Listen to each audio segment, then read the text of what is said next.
Este día lunes vamos a hablar sobre el orden de Melquisedec, o según el orden de Melquisedec. Este es un tema que ya fue introducido el día de ayer y fue introducido en el capítulo 5. Pero usted notará en la lección que vamos a estudiar de hoy y los siguientes días que vamos a pasar hasta el capítulo 7. Esto es así porque el capítulo 6 es como un paréntesis, pastor, y vamos a estudiarlo la próxima semana. Se estudiará el capítulo 6.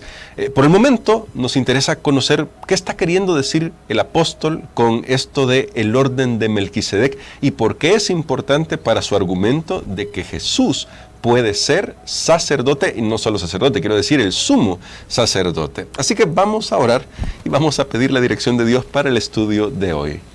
Nuestro buen Padre Celestial, te necesitamos mucha ayuda para poder aprender lo que tú quieres enseñarnos y solamente tu Espíritu Santo puede darnos ese auxilio, esa ayuda que necesitamos. Así que nos ponemos en tus manos de amor, en el nombre de Cristo Jesús. Amén. Muy bien, Pastor Dani Perla, hoy entramos al tema que creo que a veces ha confundido a las personas, esta idea de según el orden de Melquisedec. Ya usted lo introducía el día de ayer, pero quizá habría que comenzar pensando quién era Melquisedec y qué características tenía él como para que Pablo venga y use esa figura ahora para tratar de fortalecer su argumento.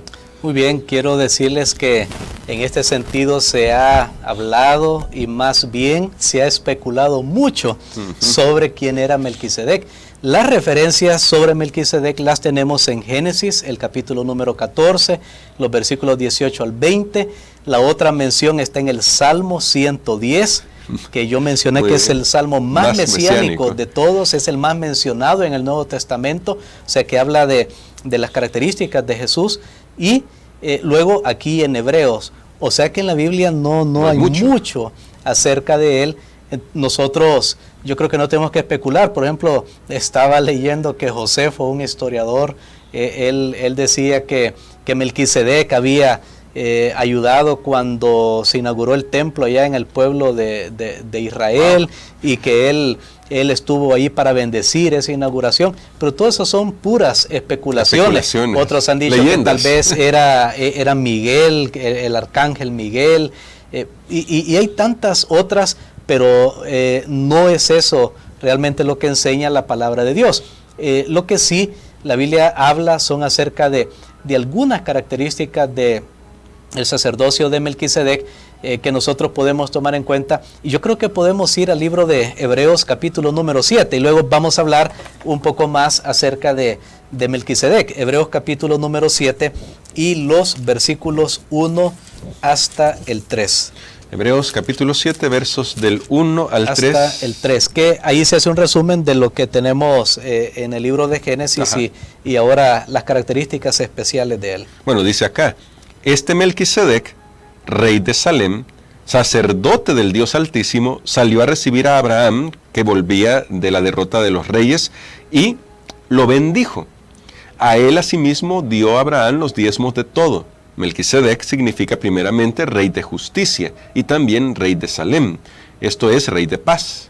Nada se sabe de su padre, ni de su madre, ni de sus antepasados, ni tampoco del principio y fin de su vida. Y así, a semejanza del Hijo de Dios, permanece sacerdote para siempre. Muy bien. Aquí tenemos entonces, este es todo el currículo de Melquisedec. Sí. No tenemos más, no tenemos que especular más.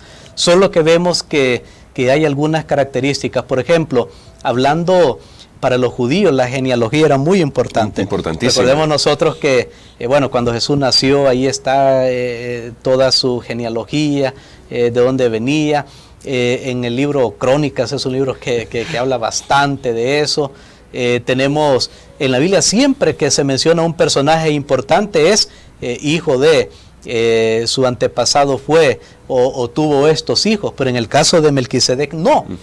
Y sin embargo, eso es lo que el apóstol dice, aunque no se menciona de él, aunque no se menciona su padre, su madre, sus antepasados, ni nada de eso, Melquisedec es superior, y aquí va, Melquisedec, este orden de Melquisedec es superior al Levítico, porque dice la Biblia que él tenía dos cosas, era sacerdote y rey, y esto nos va a servir después para aplicarlo a Jesús, Y entonces en el versículo número 4 veamos la conclusión que llega con las características de Melquisedec. Bueno, conclusión lógica, es una conclusión lógica cuando dice Pablo, considerad pues cuán grande era este Melquisedec, a quien aún Abraham, el patriarca, dio diezmos del botín. Muy bien, aquí tenemos nosotros entonces como una admiración y nos dice, consideren, mire, cuán grande es este Melquisedec. ¿Qué características hacen de Melquisedec, siendo que no sabemos mucho de él?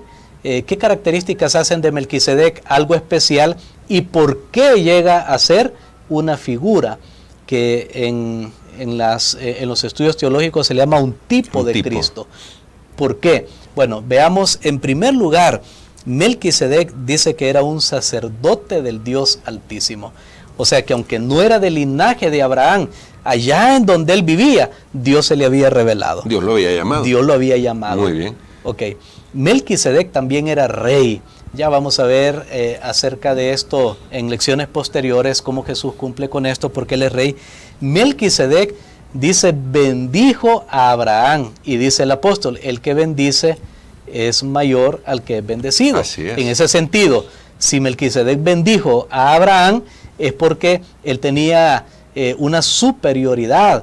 Muy bien, y Leví ni había nacido, y ahí él hace una aplicación y dice, bueno, quiere decir que es superior a Leví, porque está bendiciendo al padre, el que de donde va a descender Leví. Y Melquisedec recibió los diezmos de todo. ¿Por qué esto se aplica a Jesús? Porque recordemos que la inquietud en los hebreos era, bueno, si Jesús no es de la tribu de Leví, ¿cómo puede ser sacerdote? Claro. Entonces la Biblia nos va a demostrar, el apóstol nos va a demostrar, que antes que existiera el sacerdocio levítico, había otro sacerdocio que era legal. Había otro sacerdocio que precedía al sacerdocio levítico. Y ese es el punto acá. Ya había otro sacerdocio, era el que estaba basado en Melquisedec. Muy bien. Y entonces Jesús no va a ser del sacerdocio levítico, pero sí va a ser del sacerdocio de Melquisedec. Por eso él puede llegar a ser nuestro sumo sacerdote. Wow, bueno, tremendo. Ahora, me llama mucho la atención que en la elección se destaca que sea del orden de Melquisedec, no significa que haya sido sucesor de Melquisedec, porque obviamente hay varios siglos de distancia, hay varios elementos ahí que no lo harían sucesor de Melquisedec, pero en este sentido, pastor, ¿por qué es importante recordar que Melquisedec es, como usted ya lo decía antes, una figura, un tipo?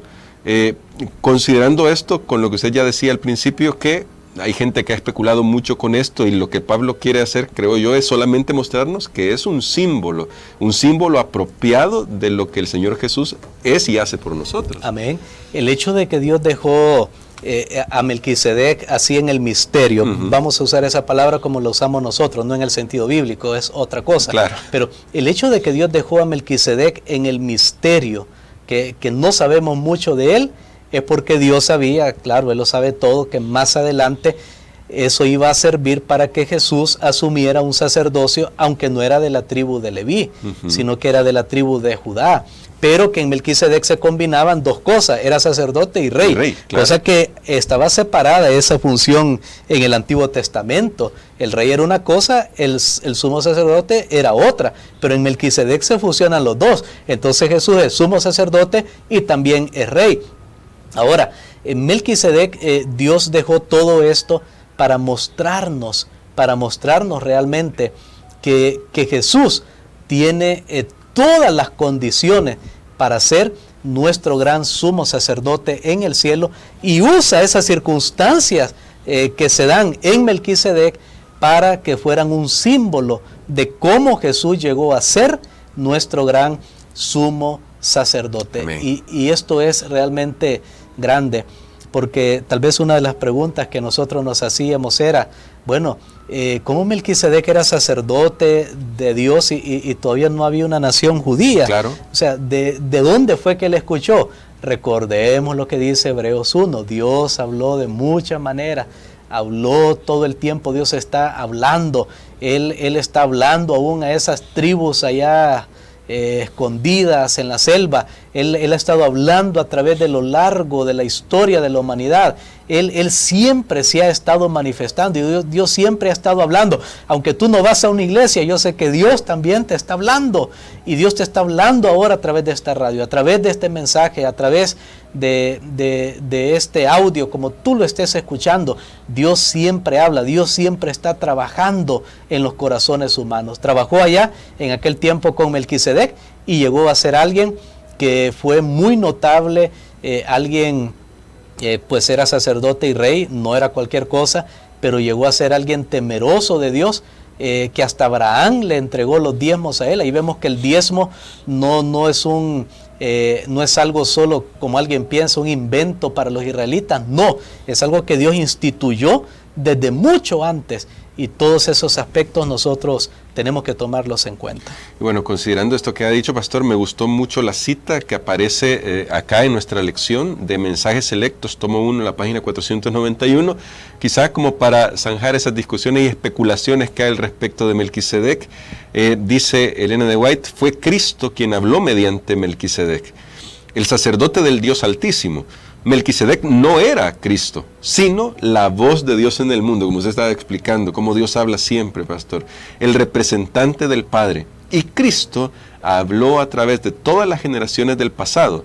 Cristo guió a su pueblo y fue la luz del mundo.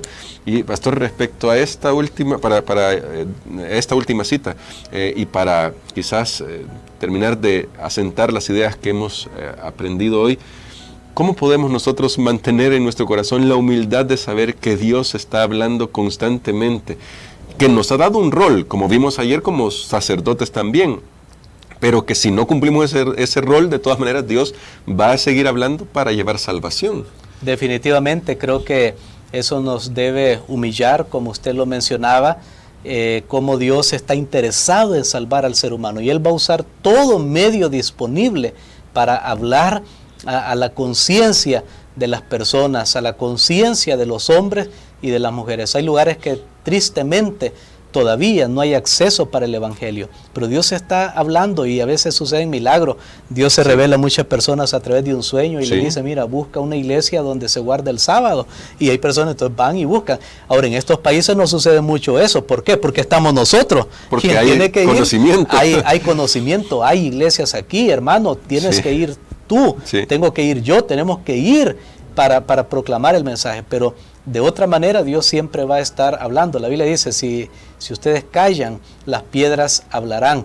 Pero aquí nos queda para nosotros una gran lección, porque dice: Melquisedec no era Cristo, pero fue una figura de Cristo. Ahora vino el verdadero Melquisedec, es Cristo Jesús, está en el cielo. Entonces lo que nos está diciendo aquí la lección es: el sacerdocio de Cristo al final es superior. Es superior al Levítico, es superior a todo lo que se había realizado aquí en la tierra. Y entonces, si en el versículo 4 nos dice, Hebreos 7:4, considerad cuán grande es Melquisedec, quiere decir que ahora tenemos que pensar cuán grande es Jesús, que es el sumo sacerdote.